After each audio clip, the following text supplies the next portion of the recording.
அனைவருக்கும் வணக்கம். எல்லாரும் எதிர்பார்த்ததே போல அண்ணாமலை அவர்களுடைய பொள்ளாச்சி மாநாடு ரொம்ப சிறப்பாக நடந்து முடிஞ்சிருக்கு.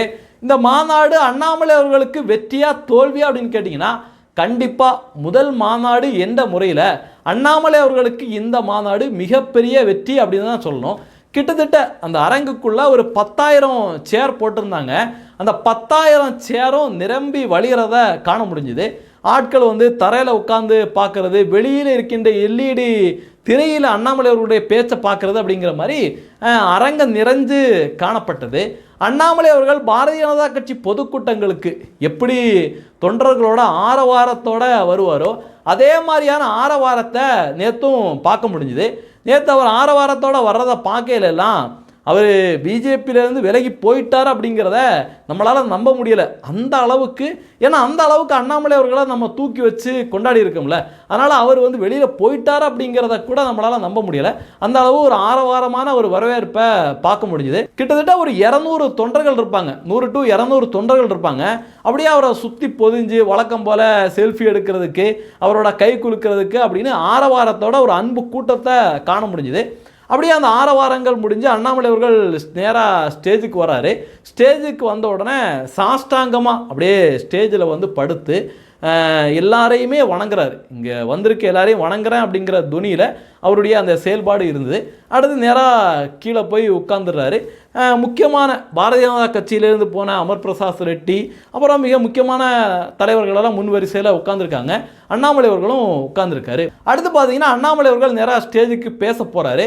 அண்ணாமலை அவர்கள் பேசுனது ரொம்ப அற்புதமாக, எப்படி பாரதிய ஜனதா கட்சியில் இருக்கையில் அவருடைய பேச்சோட அந்த துணி இருக்குல்ல, அது ரசிக்கும்படி இருக்குமோ அதே துணி மாறவே இல்லை. அதே துணியில் தான் பேசினார். குறிப்பாக போதை ஒழிப்பை பற்றி அண்ணாமலை அவர்கள் பேசினார் பாருங்க, உண்மையிலேயே பாராட்டப்பட வேண்டிய விஷயம். ஒவ்வொரு தாய்மார்களும் கவனிக்கப்பட வேண்டிய விஷயம். அவ்வளோ விஷயத்தை போதை ஒழிப்பு சம்பந்தமாக பேசினார். குறிப்பாக அந்த மாநாட்டில் கூட ஒரு 6 தீர்மானத்தை நிறைவேற்றியிருக்காங்க. அதை படிக்கிறேன் கேளுங்க. ஒவ்வொரு ஜூலை மாதமும் ஒயிட் பேண்ட் மாதம் போதை பயன்படுத்த மாட்டேன் என்று உறுதியேற்க வேண்டும். பள்ளி கோவில் அருகே செயல்படுத்தப்படும் டாஸ்மாக் கடையை அகற்ற வேண்டும். கள்ளச்சந்தை போதைப் பொருட்கள் விற்பனையை தடுத்து நிறுத்த வேண்டும். மாவட்டந்தோறும் போதை தடுப்பு குழு உருவாக்க வேண்டும். புதிய மணமகிழ் மன்ற பார்களுக்கு உரிமம் வழங்கக்கூடாது. போதைப் பொருட்கள் ஒழிப்பில் தேசிய முன்னோடி மாநிலமாக தமிழகத்தை மாற்ற வேண்டும் அப்படின்னு அண்ணாமலை அவர்களுடைய மாநாட்டில் அந்த தீர்மானம் மிக முக்கியமான தீர்மானம். ஏன்னா போதை இன்னைக்கு தமிழகத்தில் தலை விரித்து ஆடிட்டு இருக்கு. இப்படி போதையை பற்றிய பேச்சு முடிஞ்சோடனே அண்ணாமலை அவர்கள் குறிப்பாக தாவேக அரசாங்கத்தை பற்றி சொல்கிறாரு. 1 வருடம் வரைக்கும் தாவேக அரசாங்கத்தை நான் விமர்சிக்க மாட்டேன் என்கிட்ட கூட ஒரு சிலவங்க சொன்னாங்க, அண்ணே ஒரு ப்ரெஸ் மீட்டை வச்சு வெளுத்து விடுங்கண்ணே அப்படின்னு சொன்னாங்க.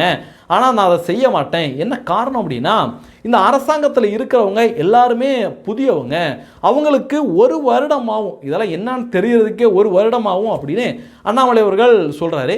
இதில் எனக்கு சின்ன ஒரு மாற்று கருத்து இருக்குது. ஏன் அப்படின்னா, இந்த அரசாங்கத்தில் இருக்கிற எல்லாரும் பார்த்தீங்கன்னா ரொம்ப தெளிவாக செயல்படுற மாதிரி இருக்குது. இந்த சின்ன பிள்ளைத்தனமாக ரீல்ஸ் எடுத்து சுற்றிட்டு இருக்காங்க, அது வேற. ஆனால் இவங்களை இயக்குறாங்கல்ல, அவங்கெல்லாம் ரொம்ப தெளிவாக தான் இருக்கிறாங்க அப்படின்னு என்னோட பார்வையில் தோணுது. என்ன அப்படின்னா, திருப்பரங்குன்ற விவகாரத்தில் கூட உடனடியாக திமுக அரசாங்கம் என்ன பண்ணாங்களோ அதே விஷயத்தை தீபம் ஏற்றக்கூடாது அப்படிங்கிற மாதிரி தான் இவங்களுடைய நிலைப்பாடு இருந்தது. அதனால் அண்ணாமலை அவர்களுடைய இந்த கருத்தில் எனக்கு கருத்து வேறுபாடு இருக்குது. அப்புறம் பார்த்தீங்கன்னா, கரூரில் 4 கோவில் நிலங்களை ஆக்கிரமிப்பாளர்களுக்கு தாவேக அரசாங்கம் கொடுத்துட்டாங்க அப்படின்னு ஒரு மிகப்பெரிய ஒரு குற்றச்சாட்டு இந்த அரசாங்கத்தின் மீது இருந்தபோது அண்ணாமலை அவர்கள் என்ன பண்ணார், இவங்க பண்ணது சரி அப்படின்னு ஒரு பதிவு ஒன்று போட்டாரா.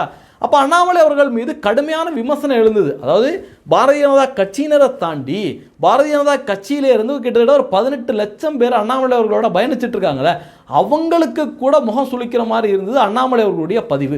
அதை மீண்டும் உறுதிப்படுத்துகிற மாதிரி, நான் சொன்னது தவறு கிடையாது, நான் இதனால தான் சொன்னேன் அப்படின்னு அங்கே ஒரு தன்னிலை விளக்கம் கொடுக்குற மாதிரி அண்ணாமலை அவர்கள் பேசுனதை காண முடியுது.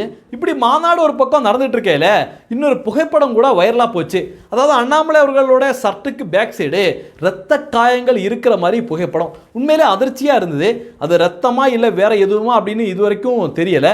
இருந்தாலும் அண்ணாமலை அவர்களுடைய பாதுகாப்பில் அவர் ரொம்ப கவனமாக இருக்கணும். அவர் நேற்று கூட பேசல, நான் பிஜேபியிலேருந்து ராஜினாமா பண்ணிட்டேன், அதனால் நான் வந்து அவங்க மத்திய அரசாங்கம் கொடுத்த பாதுகாப்பும் வேண்டான்னு சொல்லிட்டேன், மத்திய அரசாங்கம் இதுவரைக்கும் அந்த பாதுகாப்பு எடுக்கலை, நான் தான் பயன்படுத்தாமல் இருக்கேன் அப்படிங்கிற மாதிரியெல்லாம் பேசியிருந்தார்.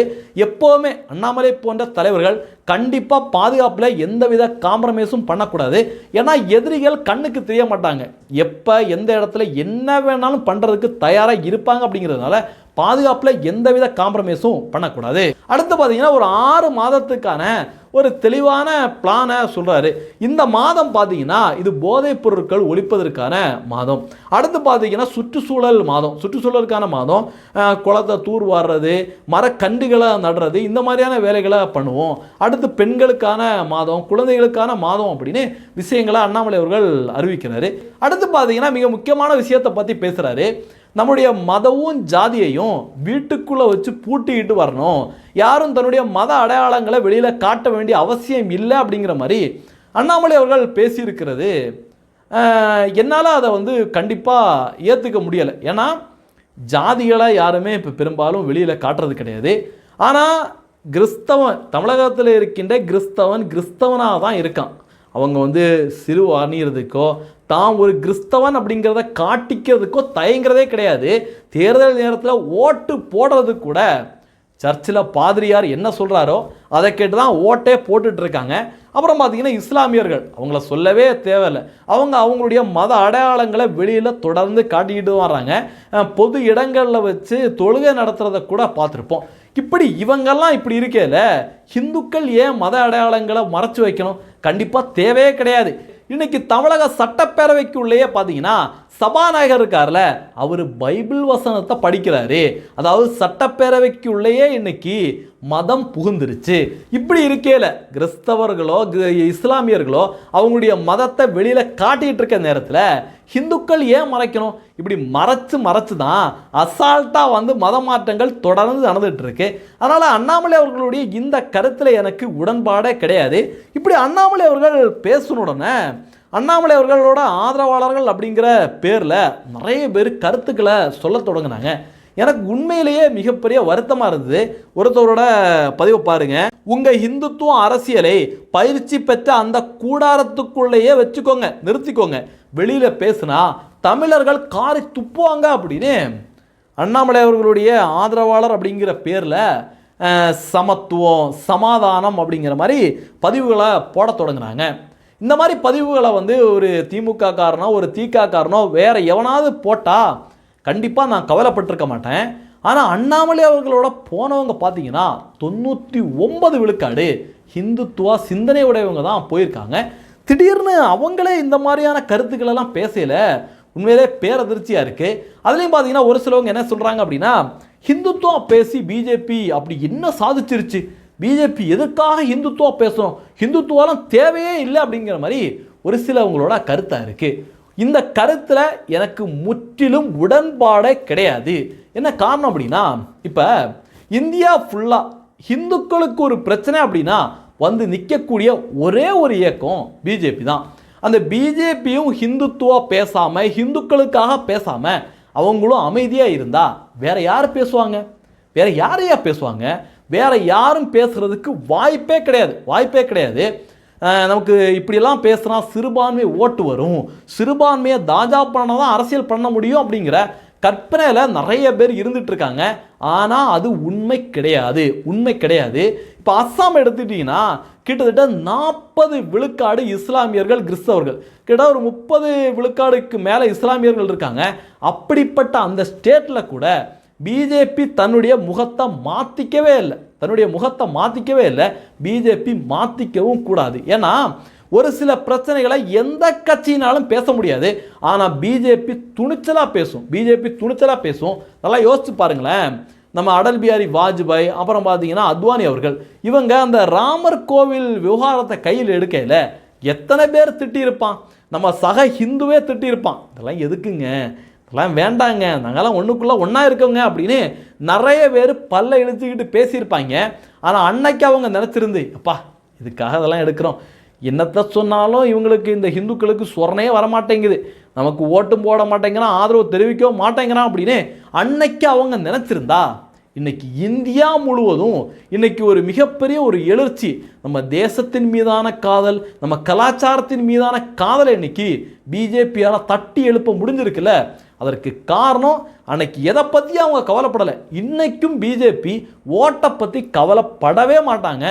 இன்னைக்கும் பிஜேபி துணிஞ்சு நிற்கும், ஹிந்துக்களுக்காக, ஹிந்துத்துவாவுக்காக, தேசத்துக்காக துணிஞ்சு நிற்கும் நிற்கணும் அப்படிங்கிறது தான் ஒவ்வொரு தொண்டனோட எதிர்பார்ப்பாக இருக்குது. அடுத்து பார்த்தீங்கன்னா அண்ணாமலை அவர்களை பற்றிய இன்னொரு செய்தி கூட விகடனில் வந்திருக்கு.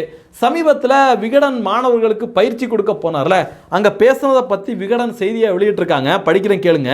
இந்த 3-4 ஆண்டுகளில் அறம் சார்ந்த விஷயங்களை நான் பேசியிருந்தாலும் கூட இஸ்லாமியர்களும் கிறிஸ்தவர்களும் என்னை பார்க்கும் பார்வை மாறி உள்ளது என்று நினைக்கின்றேன். நான் எஸ்பியாக இருந்தபோது மசூதிக்குள் சென்று பேசுவேன். அப்போது நான் எல்லோரும் ஏற்றுக்கொள்ளத்தக்கவராக தான் இருந்தேன். ஆனால் கடந்த 2-3 ஆண்டுகளில் அவர்களிடம் ஒரு சின்ன இடைவெளி உருவாகி உள்ளது என்று எனக்கு தெரிந்தது. அது அவர்களுடைய கண்ணிலே தெரிந்தது. அதை நான் தாண்ட வேண்டும் என்று நினைக்கின்றேன் அப்படின்னு அண்ணாமலை அவர்களுடைய பேட்டி இன்னைக்கு வெளியாயிருக்கு. உண்மையிலே இதை படிக்கல ரொம்ப வருத்தமாக இருக்குது. அண்ணாமலை அவர்கள் பிஜேபியை விட்டு போயிட்டார். அதுவே நமக்கெல்லாம் மிகப்பெரிய கஷ்டமாக இருந்தது. அவர் பிஜேபியில் இருக்கணும், தேசியம் தெய்வீகத்தை பேசணும், ஹிந்துத்துவத்தை எல்லாத்துட்டையும் கொண்டு சேர்க்கணும் அப்படின்னு எல்லாருமே ஆசைப்பட்டோம். அதை தாண்டி அவர் தனிக்கட்சியை தொடங்கின உடனே என்னை போன்ற ஆட்கள்லாம் கொஞ்சம் மனசு தேர்த்தி வச்சுருந்தோம். சரி, பிஜேபி விட்டு போயிட்டாரு, இங்கே இருக்கிற பயங்கரமாக தேசியம் பேசினார், ஹிந்துத்துவம் பேசினார், எல்லாருமே இப்போ எல்லாத்தையும் பேசினார், அங்கே போயும் அதே மாதிரி தான் பேசுவார், பிஜேபி விமர்சனம் பண்ண மாட்டார், பிரைம் மினிஸ்டரை விமர்சனம் பண்ண மாட்டார் அப்படின்னு எல்லாமே நினச்சிக்கிட்டு இருந்தோம். ஆனால் இந்த பேட்டியை பார்க்கல பச்சையாக சொல்லியிருக்காரு, பிஜேபி மதவாத கட்சி அப்படிங்கிற மாதிரி சொல்லாமல் சொல்லியிருக்காரு. இந்த பேட்டியை பார்க்கல எல்லாருக்குமே தெரியும். அந்த 2-3 ஆண்டுகள், நான் கடந்த 2-3 ஆண்டுகள் அப்படின்னு சொல்கிறதெல்லாம் பிஜேபியில் தானே இருந்தார். இங்கே இருக்கின்ற ஒரு சில கட்சிகள் தொடர்ந்து சொல்லிகிட்டு இருப்பாங்க பிஜேபி மதவாத கட்சி அப்படின்னு.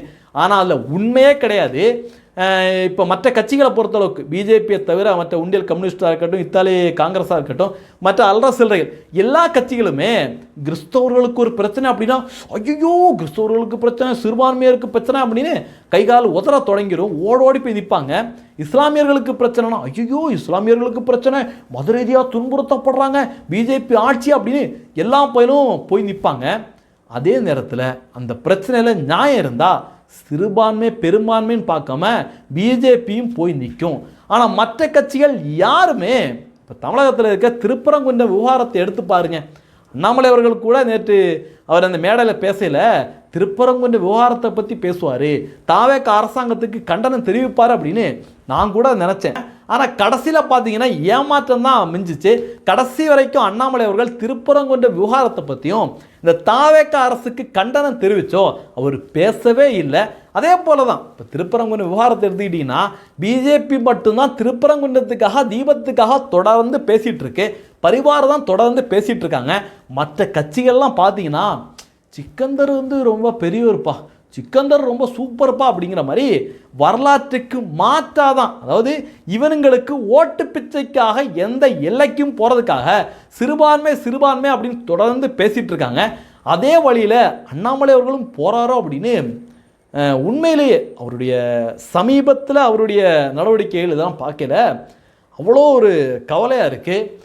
அண்ணாமலை அவர்கள் பிஜேபியில் இருக்கல, பிஜேபி பொதுக்கூட்டங்களுக்கெல்லாம் வரையில நெத்தியில் விபூதி வச்சுக்கிட்டு ரொம்ப அழகா லட்சணமாக அப்படி வருவார்.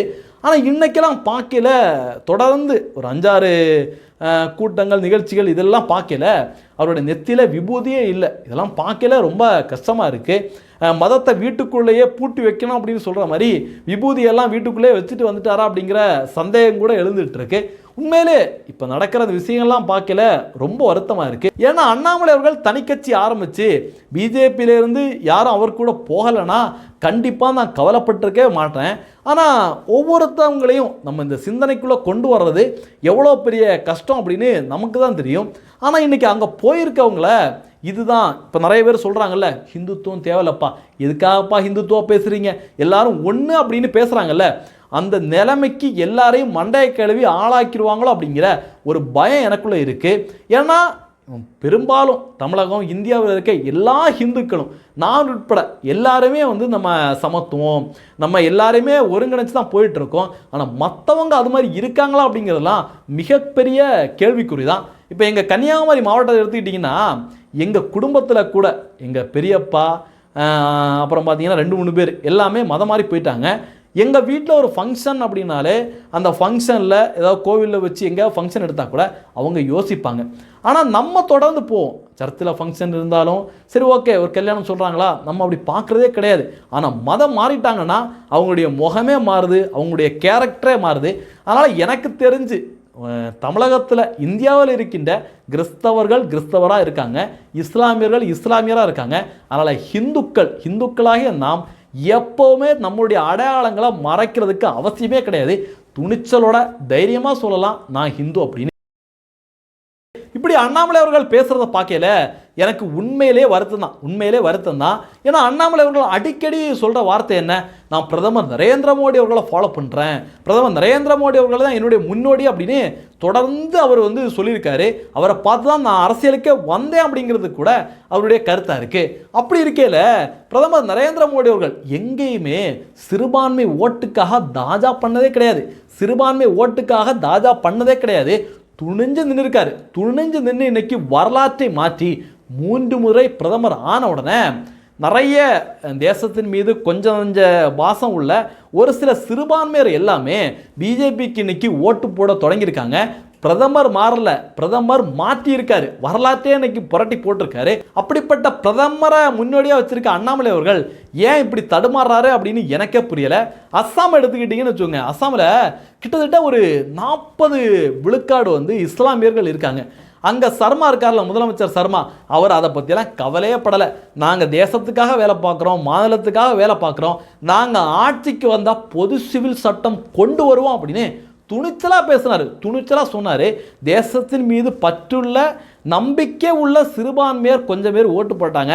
பெரும்பான்மையர் ஓட்டு மொத்தம் அடித்து சாத்தி பிஜேபியை 3வது வாட்டியாக அங்கே ஆட்சியில் வந்து உட்கார வச்சுருக்காங்க. அதனால் எதையுமே துணிச்சலாக அணுகணும், துணிச்சலாக பேசணும். அண்ணாமலை அவர்கள் ஒரு சிலவங்க ஆலோசனை சொல்லுவாங்க. நேற்று கூட ஒருத்தர் பேசல, அண்ணா இருக்கார்ல, அண்ணா போல இருக்கார் அண்ணாமலை அவர்கள் அப்படின்னு நிறைய பயங்கரமான வாக்கியங்கள்லாம் போட்டுட்ருக்காங்க. இதுக்கெல்லாம் அண்ணாமலை அவர்கள் உடன்படவே கூடாது. கூட இருக்கிறவன் 1000 ஐடியா கொடுப்பான். ஐயா நீங்கள் இது மாதிரி சிறுபான்மையரை தாஜா பண்ணால் அவங்க ஓட்டு போட்டுருவாங்க அப்படின்னு 1008 ஐடியா கொடுப்பான். நான் சொல்கிறேன் கேளுங்க, அண்ணாமலை அவர்கள் தலைகீழாக நின்று தண்ணி குடித்தா கூட ஒரு சிறுபான்மையரும் ஓட்டு போட மாட்டாங்க. அதுதான் இப்போ தமிழகத்தில் இருக்கிற நிதர்சனமான உண்மை. இதை அண்ணாமலை அவர்கள் புரிஞ்சுக்கிட்டு தன்னுடைய அரசியல் நிலைப்பாடை கண்டிப்பாக மாற்றி பயணம் செய்யணும். அப்படி மாற்றி சிறுபான்மை தாஜா இதெல்லாம் இல்லாமல் தேசத்துக்காக தமிழகத்துக்கான அரசியலை அவர் முன்னெடுத்தா கண்டிப்பாக நம்மளை போன்ற ஆட்கள் கண்டிப்பாக அவருக்கு ஆதரவு தெரிவிப்போம். இந்த தகவல்களை பற்றி நீங்கள் என்ன நினைக்கிறீங்க அப்படிங்கிறதையும் பதிவு பண்ணுங்கள். நன்றி. ஜெய்ஹிந்த். வந்தே மாதரம்.